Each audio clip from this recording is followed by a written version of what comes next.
Welcome to Mode Bespoke, I'm Atenas. For today's project, we're going to be working on this easy Tunisian crochet tunic. So let's get started.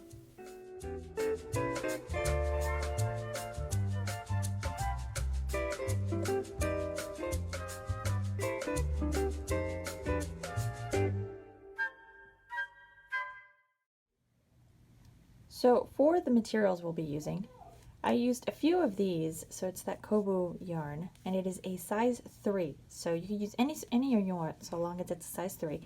And then it's cotton and bamboo blend. But again, any yarn you want, so long as it is a size 3. If you want to use the same colors I'm using, this is the steel and this is denim. So those are the two colors. You will see those listed up on the website, so you can check that out. You're going to need 2 different hooks. So you need a 7mm Tunisian hook. Now this is a Tunisian Afghan hook, but you can use any Tunisian hook you have. 7mm. You're also going to need a regular hook in 6mm. And then I'll explain why you need the 2 different size hooks here in a minute. You're going to need a measuring tape, and then a yarn or tapestry needle, and a pair of scissors. For the PDF pattern for this project, you can visit my website, and I'll leave the link in the description box below. For this pattern, we're going to build 2 front panels and then 1 back panel. Our first measurement is going to be the bust, so make sure that you wrap your measuring tape completely around the back of your body as well as the front.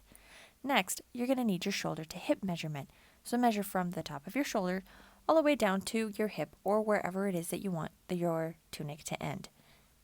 A last measurement is the cleavage, so measure from your shoulder to wherever it is you want your shirt opening to end.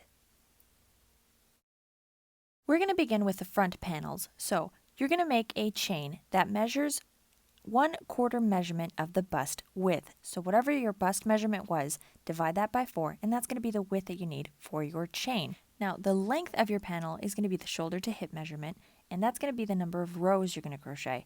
So you can just keep crocheting rows until you hit that shoulder to hip measurement. So now for the stitch. So once you know how long you need to make the first panel you're working on, so I'm going to work on one of my short panels. I need to make mine about 9 inches. So I'm going to use my 6mm hook to make my initial chain. The reason we're doing this is because if you use your regular Tunisian hook, so if you use your 7mm hook, which is the one we will be crocheting with, if you use this one to make your chain will start out as a 9-inch chain, but then you're going to lose anywhere between 1 to 2 inches of width in your work as you crochet along. This is because your tension changes. So your chain does not have the same tension as the rest of your work, so it'll narrow in. But if you use a smaller hook, usually about 1mm less, so 0.5 millimeter to 1mm less is kind of what you want to go with, your chain will be the length that you need, and then your larger hook will keep the stitching in the same size. So everything will stay the same size that you used when you measured your initial chain. So keeping that in mind, we're going to start with our chain, and I'm just going to make a small sample chain just to show you how to crochet the knit stitch. Now remember that I do have a beginner Tunisian, so it's Tunisian 101. Go check out that video if you don't know how to do any of these stitches at all. So for the knit stitch, we begin with a slip knot. So wrap the yarn around 2 fingers, insert your hook into that loop, grab this yarn back here and pull it through the loop, and now we just tighten our knot. So I need to make a chain that's about 9 inches. My sample is going to be a bit smaller. Here it doesn't matter how many stitches you use, so you can use any number of stitches, but jot it down so that you have the same number of stitches for your second panel. So we're going to yarn over and pull through 1, yarn over 2, yarn over 3, and so forth until I make a chain that measures 9 inches. So now for this chain, I'm making a nice and small one. So once you've got your chain made, we're going to switch hooks. So now we're going to get rid of the 6mm hook. I'm going to get a 7mm hook, and then we can start to crochet. So we're going to work our foundation row. So we have to cast on, beginning on the 2nd stitch from your hook. So in this 2nd stitch, you're going to insert your hook, and you're going to yarn over and pull through. So pull that through this loop. There we go. So we've cast on 1. So insert your hook into the stitch, yarn over, and then pull your hook out of the stitch, cast on another stitch, go into the next available stitch, insert your hook, yarn over, pull up a loop, so insert your hook, yarn over, pull up a loop. So you're going to repeat this in all of the stitches of the chain. So you just insert your hook, yarn over, and then you pull your hook out. Leave that loop on your hook. So sorry if you hear that tapping, it's the cord on my Tunisian hook. All right. Once you've got all of these stitches cast on, your work should look like this. Now we're going to work a return pass. Now the return pass, we're going to do the same traditional return pass throughout the entire project. So to do this return pass, you're just going to yarn over and pull through that first loop on your hook. So yarn over, pull through one, and then for the rest of the row, we're going to yarn over and pull through two. So yarn over and pull through one, two, yarn over, pull through one, two, yarn over, pull through one, two. And you're going to repeat this until you are left with just one loop on your hook. All right, once you're left with just the one loop on your hook, we're going to begin the knit stitch. Now for the knit stitch, remember you've got the front thread right here and then the back one for every stitch. So we have our vertical stitches. They're each made up of the two threads, the one in the front, one in back. You're going to insert your hook through those, so right in between those two threads. So we're going to skip the first vertical stitch, so you're always going to skip it. You're going to go into the second vertical stitch. So here, let me separate this out so that you have your front loop and your back loop, or if you want to call it the front leg, the back leg, whatever you prefer. Go right in between both of those, all the way to the back, yarn over and pull up a loop, and that's it. So go to the next one, insert a hook right into the stitch, yarn over, pull up a loop. Go to the next one and repeat. Insert your hook between the two threads that make up the stitch, yarn over and pull up a loop. And that's it. That's the knit stitch. If you still need a little bit more help with this, go check out that Tunisian 101 tutorial. And that way you can practice it. So I go through the stitch really slowly, and it's a step-by-step tutorial. So, all right, once you get to the end of the row, there's our last stitch of the row. What I like to do on this one is just grab the two threads on the side, insert my hook right behind that, yarn over, and pull up a loop. And there we go. And now we just complete a return pass. So yarn over, pull through one, and then yarn over, pull through two, yarn over, pull through two, until you are left with just one loop on your hook. After that, you're just going to complete that same repetition of this row, and you're going to continue crocheting a knit stitch until you make the panel as long as you need it to be. So just to review real quick, there we go. So you skip that first vertical stitch, and you're going to go into the second one. Insert your hook between both of the threads that make up the stitch, yarn over and pull up a loop. So I'm just going to work a small sample of knit stitch so that I can teach you the bind off that you're going to need for the end of each of the panels, and then we'll move on to assembly. So repeat rows of knit stitch until you have completed the length that measures the same as your shoulder to hip measurement. Make sure you write down the number of stitches you chained to get the width of your panel, as well as the number of rows you crocheted to get that shoulder to hip measurement, so that when you crochet that second panel, it'll be the same size as the first panel you made. Once you've reached that shoulder to hip measurement on your first panel, you'll be ready to complete the bind off. So what the bind off is going to do is close up all these gaps that you have between your stitching, so at the very topmost row. So you will need to complete the bind off. To do this, it's just a single crochet bind off. So you're going to insert your hook into the stitch just like you would if you were crocheting a knit stitch.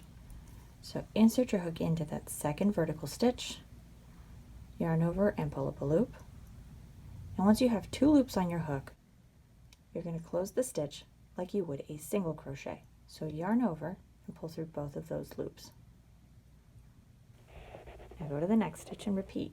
So insert your hook into the stitch, yarn over, pull up a loop. I got two loops right here. We're going to yarn over and pull through 2 to single crochet. We're going to go into the next stitch, and then we're going to single crochet, go to the next one, single crochet. Just repeat in all of the stitches of the row. Don't forget that you also have to stitch a single crochet in the very last stitch of the row as well. So, because that one's a little bit easy to miss sometimes, depending on the tension of your project or what yarn you're using. Once you get to the end, you'll have that one last stitch here along the side. Don't forget to single crochet into that one, and there you go. So repeat the process you just did to complete a second front panel. You'll also need to complete a back panel. Now, the width of your back panel is going to be 1/2 the bust measurement.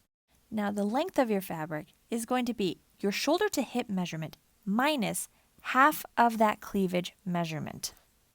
Now take a stitch marker, a safety pin, a bobby pin, whatever you have, and you're going to mark the center stitch. So just fold your fabric in half, whatever your center stitch is, place a stitch marker there, and then move on to your shoulder panel.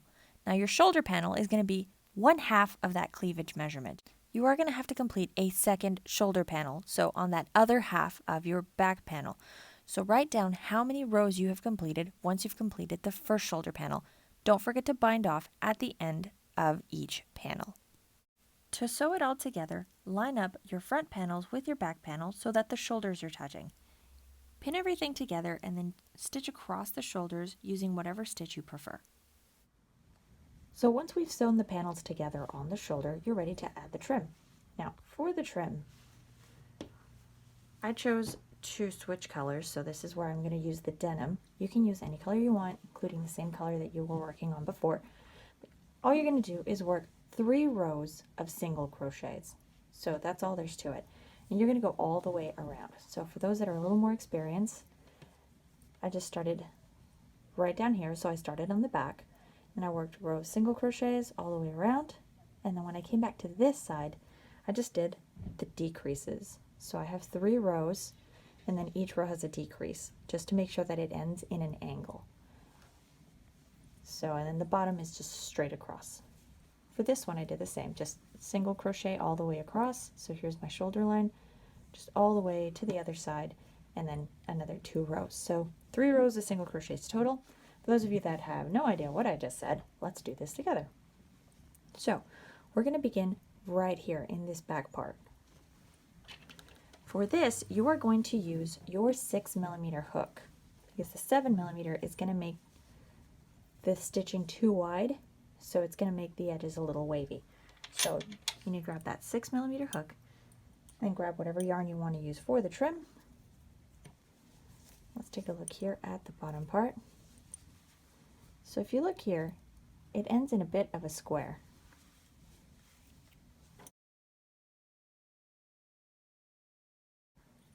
We're going to stitch into this bottommost stitch. That's going to be our very first stitch of the row. So we're going to begin right here and then work our way up. You're going to repeat this on both sides. So I'll just show you one side and then just make sure that you repeat it on the second side. Inserting our hook into this bottom center stitch, we're going to grab our second color and leave a nice long tail end of yarn, especially on one side, leave it a little bit longer. So I did that for my first side because you're going to use this to sew these two together. So one tail end, leave it quite lengthy so you have enough to sew, and the other one, just leave it a little long. You'll weave it in later. Make a loop around your hook, and you're going to pull that through the stitch. And then we're going to chain. So just chain 1 using both threads of your yarn.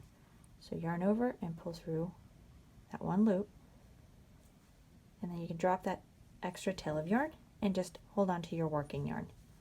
So now, right here along all of the stitches on this side, you're going to single crochet 1 stitch for every one of these stitches along the side. So beginning here on this very first stitch, it's a little bit small, but it's right there. Just insert your hook, yarn over, pull up a loop, and then yarn over and pull through all the loops on your hook. Pull that tail in there and get it out of the way. Then you're going to repeat in the next stitch. Insert your hook, and then yarn over, pull up a loop, and then single crochet. So just single crochet all the way across. Once you get to that shoulder seam, just continue to single crochet across. So just find your stitch. So here's a stitch right there, and there's a stitch right there. So single crochet here and single crochet here, and then just keep on going. So I'll meet you when we get to this end.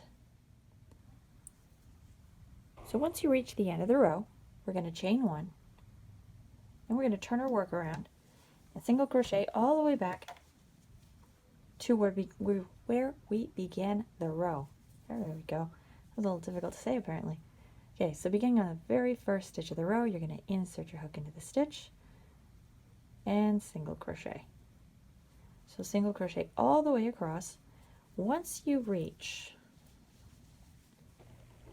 so this is that center part. So once you get to about the second to last, or you have what, maybe about 3 stitches left, just wait there, and then I'll show you what to do with the last 2 stitches of the row. So crochet all the way across until you have about 3 stitches left, and then I'll meet you there.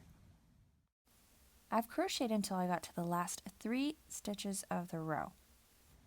So I'm going to single crochet in that 3rd stitch, and then we have to do a decrease in these last 2 stitches to create an angle at the end of the row. So we're going to insert our hook into the first stitch, yarn over and pull up a loop, and then you're going to insert your hook into that last stitch of the row, yarn over and pull up a loop. You're going to have 3 loops on your hook, and all you do is just yarn over and pull through all 3 loops.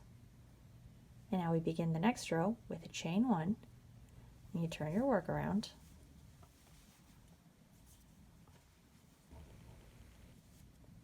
and we're going to skip the first stitch. So skip this one and work into the 2nd stitch of the row, and then you're just going to single crochet all the way across. So let me crochet a few stitches here just to show you what these angles are going to look like. And you're going to repeat this the 2nd time, so on that 2nd panel, so that both of the middle sections look the same. Now once you worked both of those rows, or both of the trims, so on either side of your work, the ends are going to look like this. So they end in a bit of an angle. So then with that extra yarn that you left, so that extra tail end, you're going to join these 2 together, and you're just going to sew across. So sew these closed. So that angle makes it a really nice clean edge. So once you finish, crochet the rest of your row, and then cut your yarn, weave in your ends, and go through and sew this up. And then we're going to trim this side. Once you finish trimming the center, you're just going to trim the sleeves. And this one you're going to go all the way down the side of the tunic. This one is just 3 rows of single crochet. You don't have to do any decreases at the end. So you want the edge to be nice and clean, so just straight across. So when you get to the end of the row, just chain 1, turn your work around, and then begin on the very first stitch of the row, and then just single crochet all the way across. Once you complete your 3 rows, repeat that on the 2nd side, so on this side, and when we're through with that, we'll finish sewing our tunic together. Once you have completed the trim, place a stitch marker at the cleavage area. So measure from the shoulder, so where your shoulder stitch measurements are, down towards the front of your shirt, and that's where you're going to place your stitch marker. Next, you're going to measure the armholes. So try on your shirt and then line up the edges, so at the bottom corners match, and then place a stitch marker where you want the armhole to end. Do this only on one of the arms of the tunic. Then take your tunic off, and you're going to line them up together, so fold the tunic in half, line up both of the armholes, and place your 2nd stitch marker so that it matches the same location as the one on your first stitch marker, and that way both of your armholes will be even. Once you've placed the cleavage and both of the armhole stitch markers, you're ready to sew. So just take your yarn or tapestry needle along with a length of yarn and sew along the middle of your work for the cleavage part and along the sides. So start stitching from the bottom part of the garment up to the stitch markers. So do this for all 3 of your stitch markers, and then you're going to add the trim at the bottom of your shirt. So just work 3 rows of single crochet in the round along the bottom part of your shirt. Once you're done, be sure to weave in all of your ends and you're ready to go. Stop by the website to get the written pattern for this project. You can find the link in the description box below. If you haven't subscribed to the channel, hit that subscribe button. And if you want to see more of my work, you can follow me on Instagram. All of the links and information you need for this pattern are going to be down in the description box below. Thank you so much for watching, and I will see you all again in the next tutorial.